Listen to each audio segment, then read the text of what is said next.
This week's episode is brought to you by the Wetaskiwin Arts and Music Festival Committee, Delcon Visual Arts, and Warren's Music. If you're interested in becoming a sponsor of the Wetaskiwin WonkCast, here's how. Go to our website at delconvisualarts.com/WonkCast and send us a message there, or you can find us on Facebook at Wetaskiwin WonkCast, and you can send us a message there too. It's episode 12. Welcome to the WonkCast. You haven't heard from us in a couple of weeks. We're very sorry, but things have been good. Dale played with his band a couple of weeks back in Edmonton, and last week I wasn't here because I took my mom out for dinner. So I was excused for that. But we are both here now, and we're back with a brand new episode, and we are in studio with Olive M Olson is our joining guest today on episode 12 of the WonkCast. How are you today, Olive? I'm just fine, thank you. Excellent. So welcome down to our studios here, and you're a first-time guest on our show. We've had some returning guests before, so we won't be too rough with you, but we just want to say welcome on down. And maybe give our listeners a little introduction about yourself and kind of let them know what you do. I've only really been familiar with kind of seeing you through open mics and the Beans Coffee Nights, music nights a few times. And so you're not our typical guest. Normally we have singers or bands or everything, but you're actually quite a great solo act in your saxophone playing, which is fantastic. So maybe if you just want to kind of give everybody a rundown of what you do. Well, it started back when I was in school. I took band in grade 6 band. I played a clarinet. And I tried to get a saxophone, but they were already spoken for. So I took clarinet. And I really took a liking to it. So I took it home on the weekends, had to sign it out. And I started playing the way I do now with music on cassettes and whatever. Playing to music. And then when I got into the saxophone, I just continued with the same thing. That's great. That's a fantastic story. So when you started playing saxophone and stuff, have you always kind of played solo, or did you play with anybody? Did you ever have kind of a group that you were in?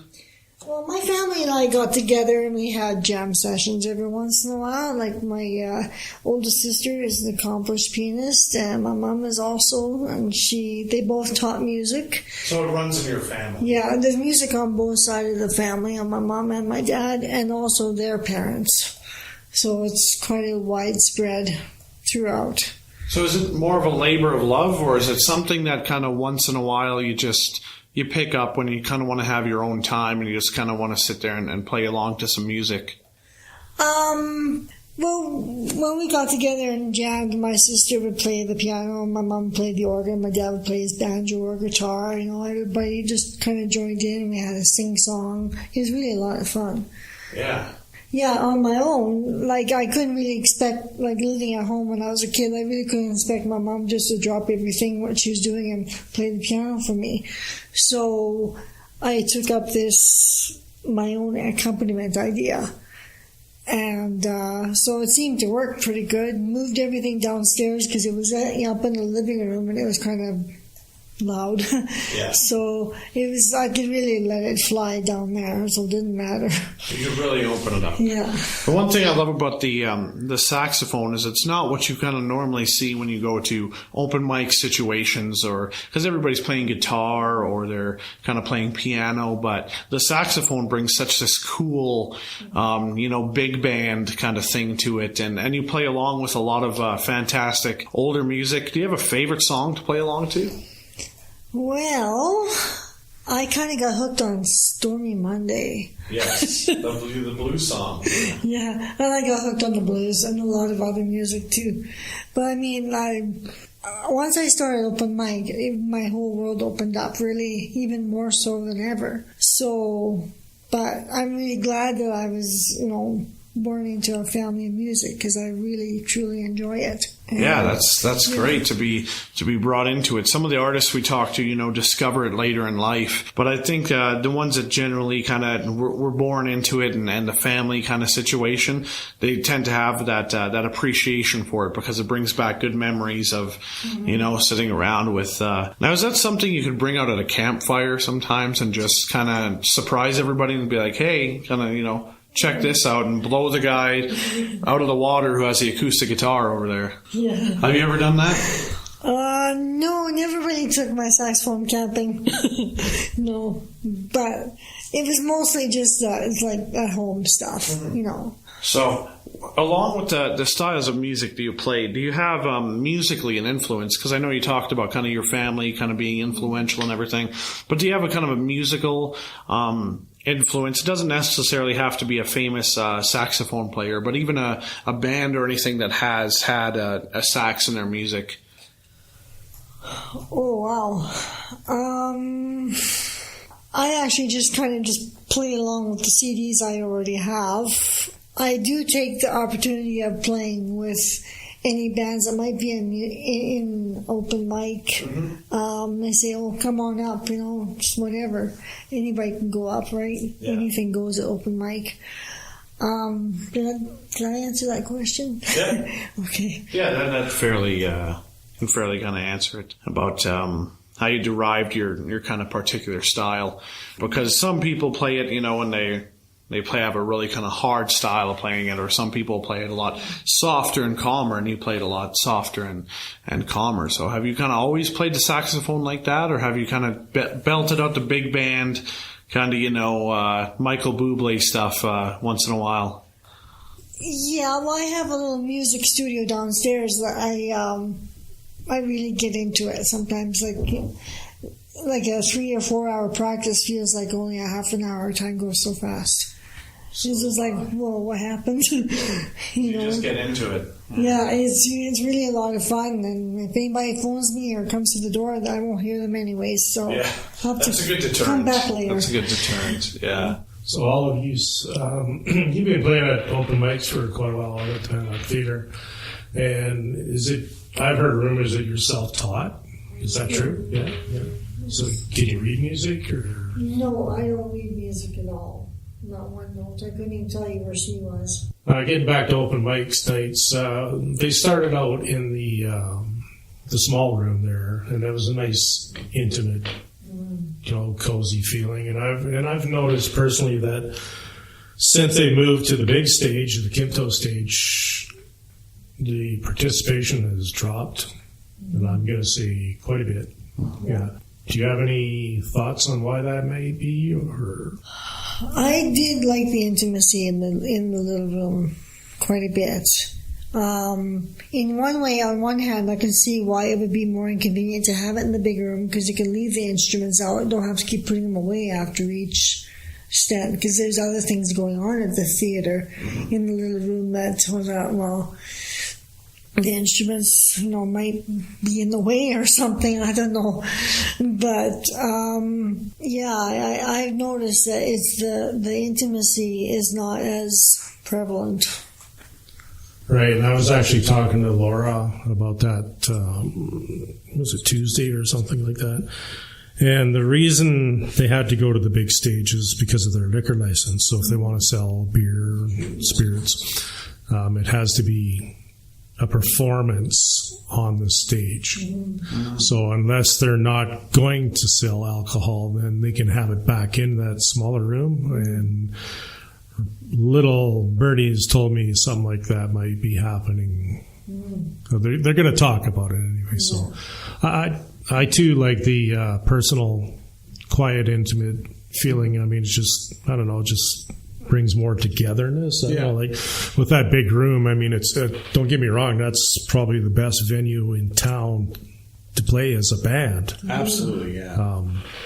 But I think it's just too much for an open mic. So the thing I loved about the little room was when people would drive by, they could see that there's something going on in there. Yeah, true. And kind of, oh, cool, let's go check that out. So.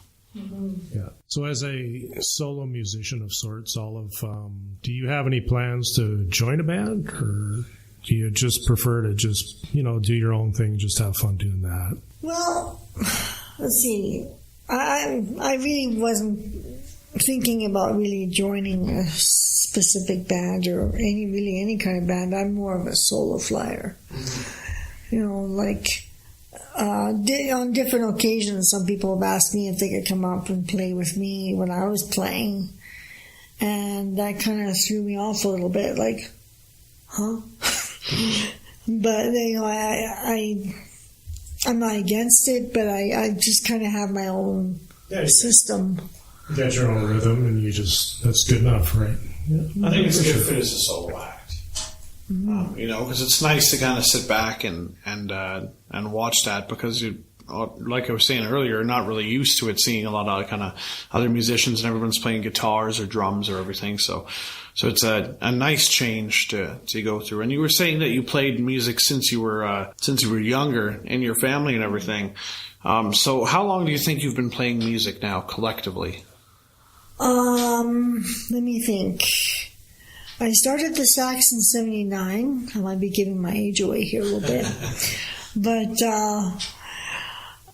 this is 2018, so next year will be my 40th year on the sax. Well, congratulations for that. Thank That's you. definitely a milestone. Thank you. So in that 40 years, with you playing along with music, have you written any original music on the sax? No, I have never written a song. I just play what other people have played. Like Johnny Cash and all those oldies. Absolutely, the old So classics. it's just more of a hobby for you then. But I know you're a strong supporter of the open mics and the music scene in Wetaskiwin. You're usually up at Beans, if you're not playing, you're there supporting, which we need to really see more of, and that would be great if we could get more, especially the younger people out. And I'm also seeing speaking of Beans, another free plug for you guys. They got a lot of great musicians coming up there that we've never even seen at the open mics. So if we could, get them down there too, that'd be great. That'd be great, yeah. With the Wetaskiwin Arts and Music Festival coming up, are there any plans of joining that or participating? Not sure. I'm not really sure on that. Okay. But are you going to be in town at least? I'll probably be there, watching everybody else. But myself, I'm not sure if I'll be able to take part this year. Well, that's too bad. That'd be fun. It'd be good to get God, I hate that word exposure, but it's good to get up there and let other people see you, right? Anything planned for the future? Or are you just kicking back, doing your own thing? The nice weather's here. You mentioned they get the fire pit out, sit outside and have a couple beverages and maybe do the fire pit thing like Justin said. Yeah, take out my bows and hook up my phone to my bows and boogie. Right. So now let's ask you some questions about some of your favorite music. Maybe you kind of want to divulge some of your favorite artists or favorite albums you might have heard. Since I started open mic, I really my taste in music has really gotten stronger. I really, really love the blues. Yes. I'm blues crazy. And I first started out, when I was a kid, there was a lot of gospel in my family through church and everything, so that was a very important part of my life, and I still play it very much so. And then there's blues, there's jazz, there's the oldie goldies, like the Elvis Presley, Jerry Lee Lewis kind of stuff, and so it's really a lot of fun to experiment with different styles and just go for it. Do you have a particular style that you like to experiment with? Do you like to get more on the kind of the emotional side of the saxophone, or do you like to just kind of, get the fun like Elvis, like you were saying, Jerry Lee Lewis grooves going in, or is it kind of just a little bit of mix of everything? You just kind of can go from the sad to the fun. Variety's the spice of life. Absolutely. Yeah, I've always said that. Have you seen any live saxophone players, like any artists, kind of like it could be solo artists or bands, or that you were kind of blown away by? I was blown away last year by a band I saw at the Sandbox in Mamio. Oh. Wow. He blew the top of my head off. I tell you, I never heard anybody play the saxophone like that in my life. And he hardly knew any of the songs of the band, but he just played them perfectly. And I thought, wow. I mean, it was almost to the point where I felt a little bit discouraged because... You want to put down the saxophone for that? Yeah, I thought, well, how in the world am I going to get that good? Yeah. You know, like, this guy is just unreal. I think we've all felt that certain times and stuff. Do you remember his name? His first... Yeah, Dan McDonald. Okay. Yeah, I'm pretty sure that was him. And he was just like maybe in his 30s, somewhere in there. And he was playing with Bruce Goebel's band. That was that blues band that they have going. I can't think of the name of it right now. Yeah, that was just an incredible show.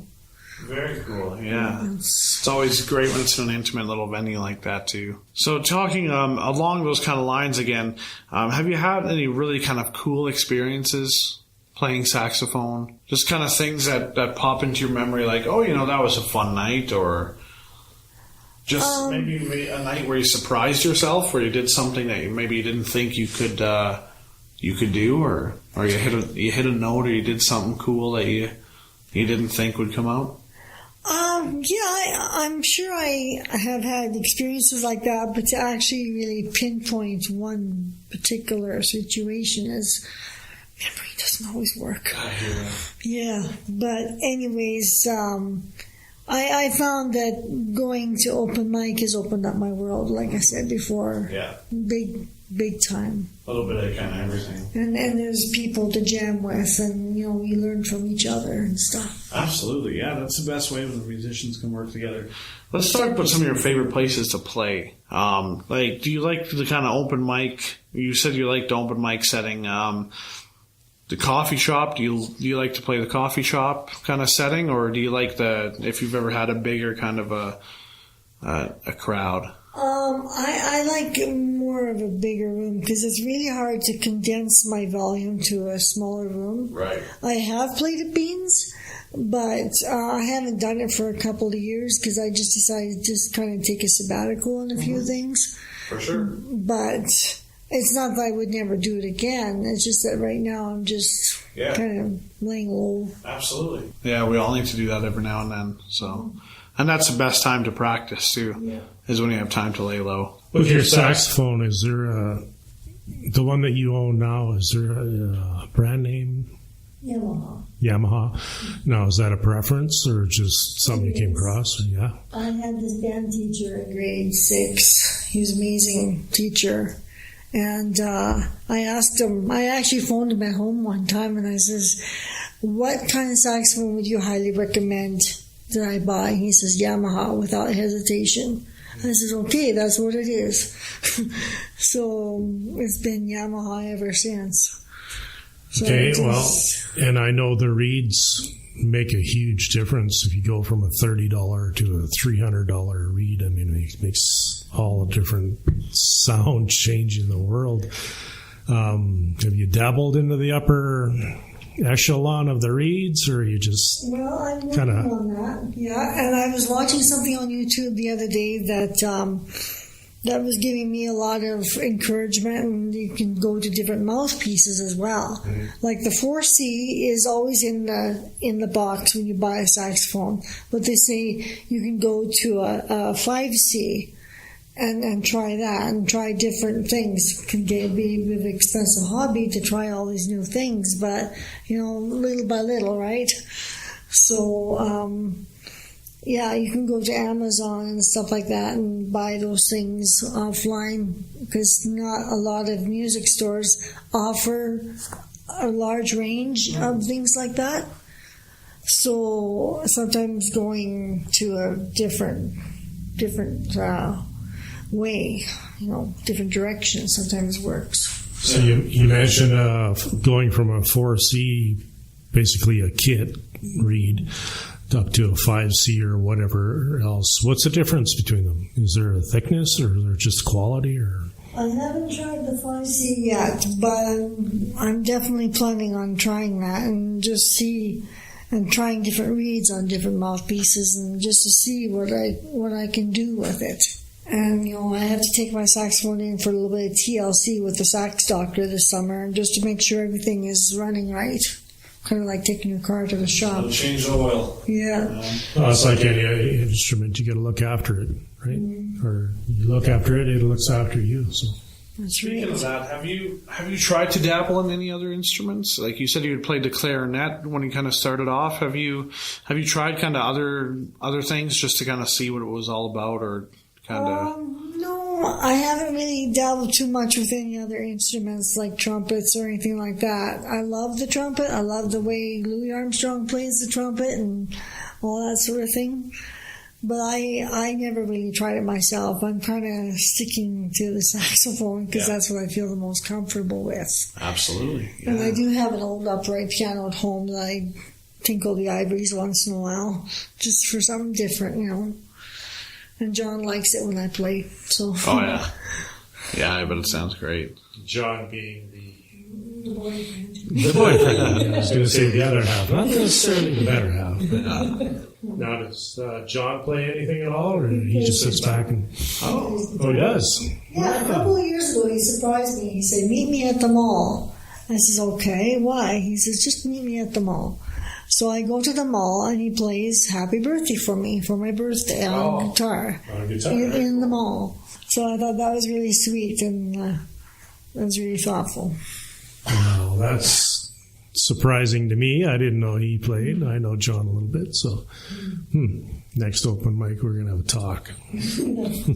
So Olive, you're looking forward to any summer events coming up this summer, I should say? Yeah, the Firefly Festival in Millet, I'm hoping to go to. The one here in June, to the movie, hopefully, in the Jubilee Park. I'm hoping to take that in. The movie sounds really good. The Brave. Mm-hmm. And then just taking in the regular stuff that I usually take in, beans, and that place has been like a home away from home since they started open the doors. Yeah. So, yeah. And I just heard breaking news today that they turned the benches around on Main Street. Oh, really? Yes. Wow, that's amazing. So breaking news on the WonkCast, to get off topic there, but yes, they have turned the benches around on Main Street.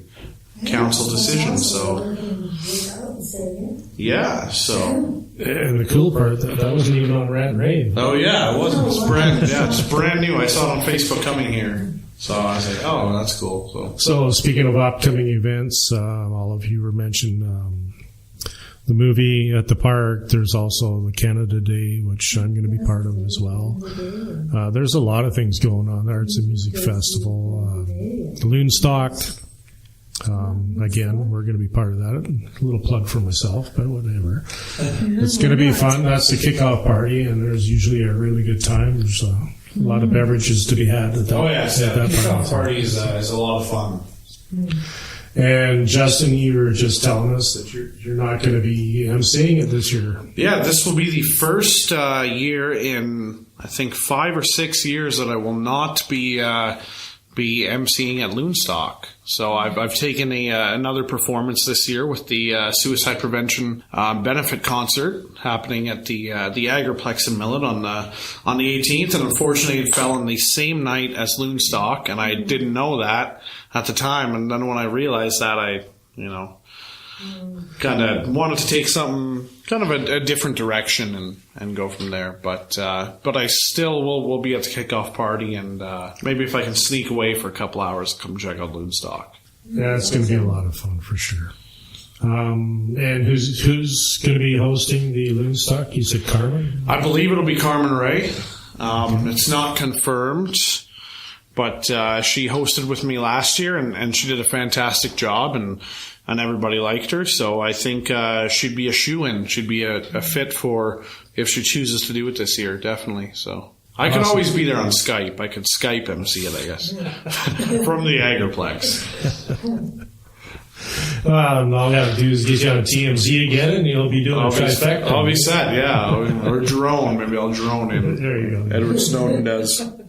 Playing with your band, like the times we've been over at the open mic there. Oh, yeah. And then you guys would ask me to come out and play a few tunes. And that was really a lot of fun for me, too. I enjoyed that very much. Yeah, because that's kind of still in your comfort zone. I mean, it's just you're among friends and we're having a good time, for sure. Yeah, for sure. And I know a lot of the songs, so it's right up my alley. Well, it makes a big difference when you're comfortable. I mean, if you walk up onto a stage and you don't know anybody and you don't know any of the songs, you might just turn around and go sit down again, right? It's just been there, done that. Yeah, for sure. Hey, you were just mentioning off mic that B.B. King is would have been an all-time favorite.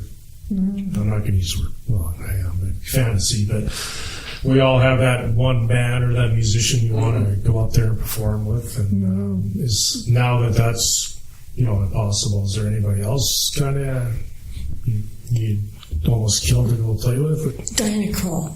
Oh, cool. Yeah, jazz. Love her jazz. I get her fingers just makes that music melt when she touches those keys. Just like, it's really, really relaxing to listen to. Oh, you'll just have to send an email to Billy Joel and see if she's available. Yeah. Yeah, might have to. Now, speaking of Billy Joel, he's obviously an accomplished musician. Do you like his stuff too, or is I have quite a bit of Billy Joel in my repertoire, either on my phone or CD or something. So you got a pretty deep taste in music, I guess. Yeah, I am. I really so do. You try like to touch on everything. I try to play as many different styles as I possibly can. Heavy metal, I leave that one alone. But I'll look after that. Yeah, it's for some and not for others, I guess. Never say never. Never say never. Yeah, it might actually be a nice blend. Yeah, be a saxophone and heavy metal. Well, I've seen banjos in heavy metal. Really? So, Yeah, wow. actually, it's a good transition. Yeah, I like Rudy Skaggs too because he's a really good bluegrass guy. Yeah. Oh, if you're going to start talking country and bluegrass, just as you got to be. Yeah, except the bluegrass Van Halen. It's horrible. Do not listen to bluegrass Van Halen. That's actually Van Halen did, that David Lee Roth did. Do not listen to that. Yeah. Not my favorite. You guys might like it, but yeah, I don't know. There's something about Jump in a bluegrass version that doesn't work for those me. guys with the banjos that did the AC/DC Thunderstruck. Yeah, they did Thunderstruck. That was pretty cool. Yeah, that was cool. That one worked, but sorry, David Lee Roth. I love Van Halen, but I don't apologize to him. He doesn't like anybody but himself anyway. That's true. Sorry, David. Well, thank you so much, Olive, for joining us on episode 12 of the WonkCast today. It was fantastic talking with you and learning a little bit about you and your music. And we always look forward to seeing you down at the open mics or at the Beans. So, thank you. Thank you for joining me and Dale today. It's been a nice treat. You're very welcome, and you're welcome to come back anytime you'd like. Okay. Okay, everybody, that's episode 12. We're going to be off next week, which is May 5th. I have a prior engagement I have to play at. I can't be here, but we'll make it up. We always do. So thanks for listening, and have a great day. This week's episode is brought to you by the Wetaskiwin Arts and Music Festival Committee, Delcon Visual Arts, and Warren's Music.